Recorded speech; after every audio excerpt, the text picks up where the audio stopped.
SCP-567. Clase: Euclid. SCP-567 está situado en las mazmorras debajo del lugar 41, en datos borrados. Consiste de una serie de 8 celdas, cuyo nombre son SCP-567-1 a SCP-567-8. Las celdas permanecen inertes con la mayoría de personas u objetos.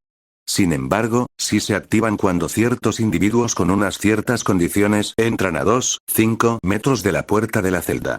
Entonces, se materializan una serie de esposas que atraen al sujeto dentro de la celda.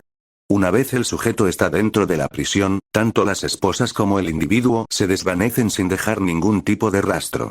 Cada celda tiene sus propias normas sobre cuándo se activan, las cuales parecen tener relación a haber cometido algún tipo de crimen o herejía. Condiciones de activación de cada celda. SCP-567-1. El individuo debe haber cometido robos. SCP-567-2. El individuo debe haber cometido violaciones. SCP-567-3. El individuo debe haber cometido asesinatos involucrando datos borrados. SCP-567-4. El individuo ha cometido asesinatos involucrando datos borrados.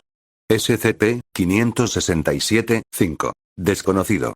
Ver anexo 567-01. SCP-567-6. Datos borrados SCP-567-7. Datos borrados SCP-567-8. Desconocido.